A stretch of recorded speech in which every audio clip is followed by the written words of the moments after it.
Jadi apapun formasinya, baik menyerang dan bertahan, semua bagus, tapi tidak lupa bahwa semua juga punya kekurangan. Kembali lagi, bagaimana seorang pelatih menyiapkan itu semua di latihan.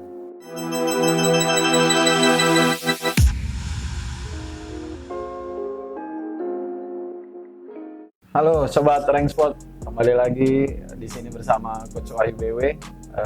Udah lama kita nggak jumpa lagi, atau kita sudah lama tidak ketemu di classroom, tapi kali ini kita ketemu kembali dengan saya, karena juga memang pertandingan futsal kebetulan saat ini memang lagi stop di liga-liga kita, jadi mungkin pembahasannya agak sedikit lebih ke formasi, karena juga banyak belakangan ini yang bertanya bagaimana formasi di futsal, atau beberapa formasi yang mereka ingin tahu atau teman-teman ingin tahu. Jadi kita bahas kali ini tentang formasi menyerang dan bertahan. Mungkin kalau di sepak bola teman-teman sudah tahu gitu, ada formasi 4-4-2, 3-5-2 dan lain macamnya. Nah, kali ini di futsal saya akan coba membahas beberapa formasi menyerang yang memang umum dipakai terutama di Indonesia. Untuk formasi yang pertama, saya akan coba membahas di formasi 4-0. Ya, di sini saya akan mencontohkan satu pergerakan sederhana dengan formasi 4-0. Dan sebelumnya juga perlu saya ingatkan, 4-0 ini sangat berguna bagi lawan yang memang memberi tekanan langsung di area awal serangan kita, atau area awal pembangunan serangan tim kita gitu. Ya, jadi contoh yang sangat sederhana, saya kasih contoh dengan formasi seperti ini. Jadi bola goalkeeper atau penjaga gawang memberikan distribusi bola ke area kanan atau sisi kanan, dan ini semua pemain lawan di posisi untuk memberi tekanan pada saat nanti bola sudah diberikan oleh penjaga gawang. Oke, contoh yang pertama, pada saat bola ini ada di nomor 4, ya, seperti ini sebenarnya kan nanti sudah ada tekanan. Nah, ini beberapa ruang yang bisa dimanfaatkan oleh pemain yang lainnya. Seperti yang di awal tadi yang saya bilang, pemain yang tanpa bola harus memberikan support. Nah, dengan seperti ini ada beberapa ruang yang bisa dimanfaatkan. Ya, contohnya, kalau memang kita mau langsung mengambil ruang yang kosong, nomor 5 bisa bergerak lari diagonal masuk ke area sisi pertahanan lawan. Sementara nomor 2 bisa support masuk ke tengah untuk meminta bola atau memberikan pilihan bagi nomor 4 biar ada pilihan untuk passing. Jadi pada saat nomor 2 dan nomor 5 bergerak, ada 2 pilihan yang bisa diambil oleh pemain nomor 4. Nomor 3 ini juga mempunyai ruang yang cukup luas, karena memang lawan semua memberikan tekanan langsung ke arah rekan yang memegang bola. Ada ruang yang bisa dimanfaatkan oleh nomor 3. Nah, di area ini bisa dilakukan beberapa kombinasi. Seperti, ya, pada saat nomor 5 bergerak, nomor 2 menerima bola, nomor 5 membuka ruang lagi ke area pertahanan lawan, bisa terjadi variasi 2 pemain dengan wall pass. Atau pada saat nomor 2 berlari untuk meminta bola, apabila memang ada lawan yang sudah mengikuti atau sudah memarking nomor 4 seperti ini, maka pilihannya bisa ke nomor 5 gitu. Jadi memang dengan bermain 4-0 ini sangat efektif apabila lawan memberikan tekanan langsung di daerah pertahanan kita atau memberikan pressure. Mungkin itu salah satu contoh pergerakan dengan formasi 4-0. Oke, untuk formasi yang kedua, di formasi 3-1. Nah, ini pembagian area posisi awalnya juga agak berbeda dengan formasi 4-0. Kalau 4-0 tadi dibagi menjadi memanjang menjadi 4 area. Ini dengan formasi 3-1 dibagi 3 area, tapi area yang berbeda. Jadi kalau tadi memanjang, kali ini melebar.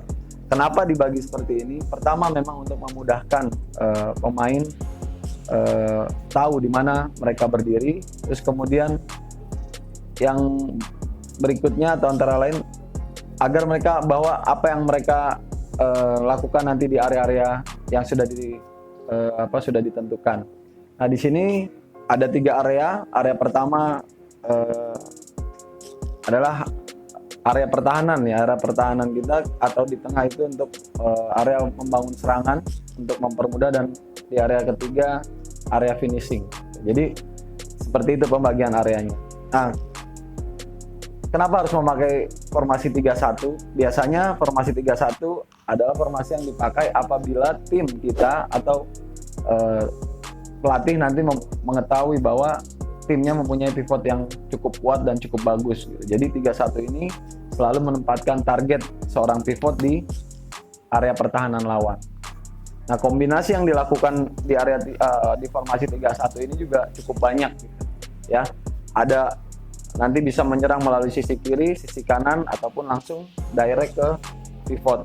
Yang diperlukan untuk memainkan formasi 3-1 adalah antara lain seorang pivot yang kuat, terus angkor yang memang jeli atau mempunyai passing bagus untuk melewati pertahanan lawan yang paling pertama, kemudian flank yang mempunyai kecepatan dan kemampuan skill individu yang bagus. Nah, jadi contoh pergerakan 3-1 yang sederhana ya, misalkan lawan coba untuk berada di setengah area pertahanannya ya. Sekarang saya kasih contoh yang sederhana. Apabila pilihan kiper tidak bisa langsung ke depan atau ke pivot, biasanya dengan formasi ini membuat variasi di sisi kiri ataupun sisi kanan. Ya, misalkan bola dari kiper main ke sisi kanan, ke nomor 4, ya banyak variasi yang bisa dilakukan di formasi 3-1. Flank yang bisa support antara lain adalah angkor, flank kiri, dan pivot. Sekarang saya kasih contoh, misalkan yang memberi support adalah flank sebelah kiri gitu. Jadi apabila bola sudah nyampe ke nomor 4, maka bola nomor 4 diarahkan ke depan. Yang variasi yang sangat sederhana adalah biasanya yang sering dilakukan tim-tim di Liga Pro Indonesia, biasanya memberi support melalui flank. Ya, dengan seperti ini sudah banyak yang bisa dilakukan kombinasinya. Baik dengan passing di sisi atau biasa disebut paralela ya, ini nomor 2 bisa langsung menjemput bola untuk memberikan tekanan langsung ke arah gawang. Kemudian rekan yang lainnya setelah passing nomor 4 akan memberikan support lagi ke tengah, dan nomor 5 siap untuk, atau pivot siap untuk ada di tiang kedua. Nah, ini sederhana sekali tapi ini sangat berbahaya ya untuk pertahanan lawan. Nah, ini salah satu contoh menyerang dengan formasi 3-1 dan sedikit pergerakan yang dilakukan untuk membongkar pertahanan lawan. Oke, berikutnya formasi 1-3. Ya, formasi 1-3 ini mungkin di Indonesia atau mungkin bahkan di tim-tim Eropa pun mungkin ini sangat jarang dilakukan. Ya, beberapa contoh dari pergerakan 1-3 juga sebenarnya sangat sederhana, tapi dibagi dulu seperti yang tadi di awal. Jadi ada 3 area juga dengan formasi 1-3 ini, tapi kebalikannya dari formasi 3-1. Jadi kalau 1-3 ini langsung menempatkan 3 pemain di area pertahanan lawan. Keuntungannya apa? Keuntungannya pada saat kita menang jumlah pemain di area lawan akan sangat mudah untuk memberikan tekanan langsung ke area pertahanan lawan. Nah, yang harus diingat dengan formasi 1-3 adalah satu orang yang berada di paling bawah area pertahanan kita harus orang yang sangat jeli dalam melihat ruang ataupun momentum pada saat passing ataupun memberikan bola-bola yang memang matang.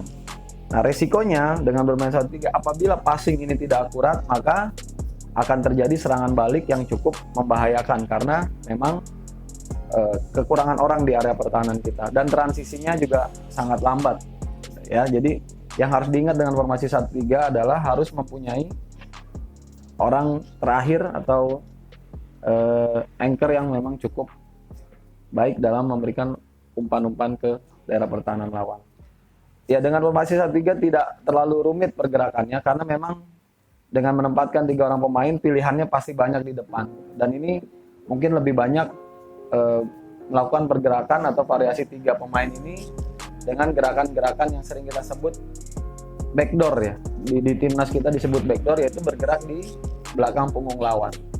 Ya, di belakang punggung lawan seperti ini. Apabila lawan mengikuti pergerakannya, maka nomor 4 bisa bergerak mundur kembali untuk meminta bola gitu. Atau yang lainnya juga sama.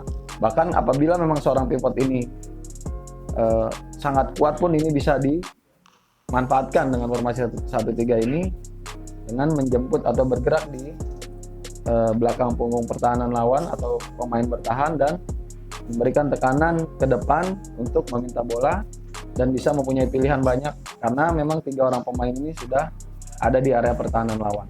Nah, ini juga salah satu contoh pergerakan formasi 1-3. Ya, baik, berikutnya setelah tadi formasi menyerang saya bahas, kali ini saya akan membahas formasi bertahan yang perlu atau sedikit banyak juga wajib kita ketahui. Kenapa? Karena memang pertahanan juga sangat berpengaruh bagi kemenangan sebuah tim. Nah, kali ini saya coba menjelaskan beberapa formasi dalam bertahan.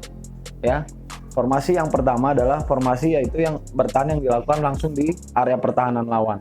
Jadi pada saat bola di penjaga gawang, kita bertahan langsung menekan di area pertahanan lawan seperti ini.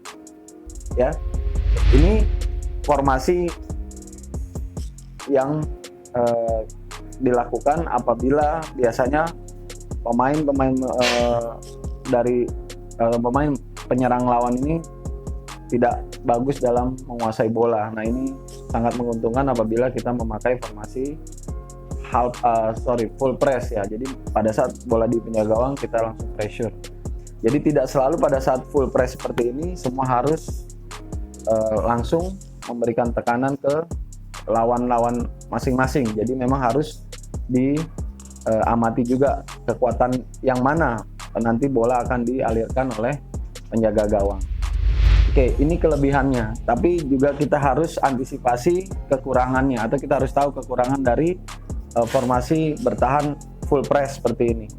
Ya, salah satunya adalah ini harus mempunyai atau harus menguasai tactical individu defense yang baik. Terus berikutnya juga ini sangat menguras tenaga. Kenapa? Karena memang diperlukan fisik yang bagus dalam bermain formasi bertahan full press seperti ini.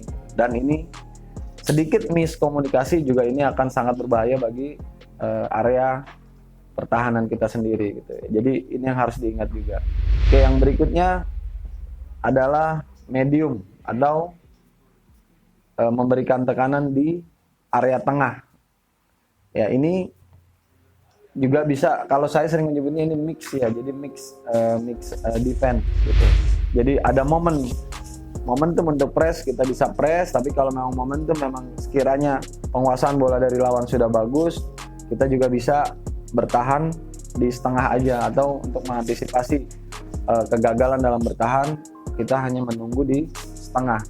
Dengan catatan tetap melihat di mana pergerakan lawan dan melihat situasi kapan momen yang tepat untuk memberikan tekanan ke depan. Oke, jadi kelebihan dari formasi atau defense seperti ini dilakukan di setengah area. Jadi apabila memang penguasaan bola dari lawan bagus, kita juga bisa antisipasi dengan langsung mundur ke area kita sendiri atau ke 15 meter atau 10 meter apabila memang lawan penguasaan bolanya dan mempunyai kelebihan skill individu rata-rata yang cukup baik gitu. Ya, jadi kelebihannya tadi sudah saya sebutkan. Nah, kekurangannya dalam formasi seperti ini dalam bertahan pun memang juga masih banyak ruang-ruang yang bisa dimanfaatkan, atau pemain penyerang masih mampu atau bisa menguasai bola dengan cukup tenang karena memang tekanan yang diberikan sangat kurang, artinya bisa dibilang tanggung ya, jadi mereka bisa menguasai bola juga cukup tenang. Oke. Nah, yang berikutnya formasi yang benar-benar memang hanya mengandalkan serangan balik biasanya bagi tim-tim yang memang menyadari bahwa pada saat mereka menguasai bola justru lebih berbahaya bagi pertahanan mereka sendiri. Nah, ini formasi lebih cenderung masuk di area 15 meter. Nah, formasi yang dilakukan tim yang bertahan seperti ini biasanya hanya mengandalkan serangan balik karena memang menyadari bahwa kemampuan pemainnya dalam menyerang kurang baik. Nah, biasanya dalam bertahan seperti ini, tim yang menggunakan formasi ini lebih mengantisipasi pergerakan-pergerakan atau aliran bola yang bermain di area pertahanan mereka atau mengantisipasi shooting. Tapi biasanya juga kelemahan dari sistem seperti ini adalah ruang shooting atau ruang tembak bagi pemain-pemain yang menyerang sangat terbuka karena memang areanya ada di area shooting dari lawan. Nah, ini mungkin beberapa gambaran formasi bertahan yang umumnya sering juga dipakai di Liga Indonesia, bahkan mungkin di liga-liga luar pun formasi seperti ini sudah umum lah gitu. Ya, jadi kembali lagi bagaimana pelatih mengetahui kelebihan ataupun kekurangan dari tim ataupun pemainnya masing-masing. Oke, Sobat Ranksport, ini beberapa pembahasan kita di Classroom kali ini, formasi menyerang dan formasi bertahan. Mudah-mudahan ini juga bisa dipahami atau mengerti oleh rekan-rekan Ranksport atau Sobat Ranksport sekalian. Dan sekali lagi, formasi apapun tidak akan berjalan apabila memang teknik dasar, taktik dasar, bahkan mental seorang pemain tidak dilatih dengan baik di latihan. Jadi apapun formasinya, baik menyerang dan bertahan, semua bagus, tapi tidak lupa bahwa semua juga punya kekurangan. Kembali lagi, bagaimana seorang pelatih menyiapkan itu semua di latihan.